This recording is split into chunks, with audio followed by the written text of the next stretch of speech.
بسم اللہ الرحمن الرحیم۔ دوستوں، آج کی ویڈیو میں ہم اس واقعے کا ذکر کرنے جا رہے ہیں جب یزید کی قبر کھدوائی گئی۔ یزید کے 12 بیٹے اور 5 بیٹیاں تھیں۔ یزید چاہتا تھا اس کا بیٹا معاویہ اس کی وفات کے بعد جانشین مقرر ہو۔ اس نے اپنے بیٹے معاویہ کو بہترین استاد کے پاس تعلیم و تربیت کے لیے، جس نے معاویہ کے استاد کو بھی تکلیف پہنچائی۔ آپ نے معاویہ کو اہل بیت کی عظمت و محبت سے روشناس کروایا۔ کربلا کے دردناک واقعے کے چند سال بعد ہی یزید کی موت واقع ہو گئی۔ یزید کی موت کے بعد معاویہ اس کا جانشین مقرر ہوا۔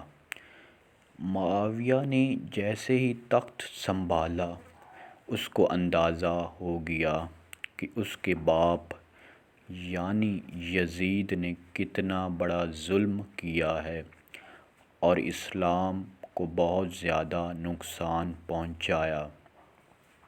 اس نے آتے ساتھ ہی واقعہ کربلا کی تحقیقات کروائی۔ اس نے تخت نشینی کے چند دن بعد ہی لوگوں کو اپنی بیعت سے آزاد کروا دیا۔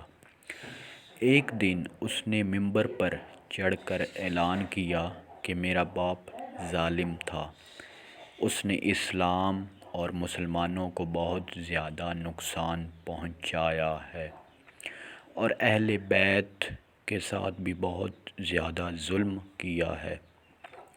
اس کے ساتھ ہی اس نے کہا کہ میری خواہش ہے کہ حکومت حضرت امام حسین رضی اللہ تعالیٰ عنہ کے بیٹے حضرت امام زین العابدین کو دی جائے۔ یہ کہتے ساتھ ہی وہ تخت سے اتر گیا، لیکن بنو امیہ نے یہ قبول نہ کیا اور مروان بن حکم کو تخت پر بٹھا دیا۔ مروان بھی ایک ظالم شخص تھا۔ اس نے بھی ظلم کی کئی داستانیں رقم کیں۔ سن 750 میں بنو امیہ کا تخت بنو عباس نے الٹ دیا۔ بنو عباس کے پہلے حکمران نے آتے ساتھ ہی کربلا کے واقعہ میں جن لوگوں نے ظلم ڈھایا ان کا احتساب کرنا شروع کر دیا۔ اس واقعے میں ملوث تمام لوگوں کو چن چن کر قتل کر دیا۔ بنو عباس کے حکمران ابو العباس الفا نے یزید کی قبر کھدوائی۔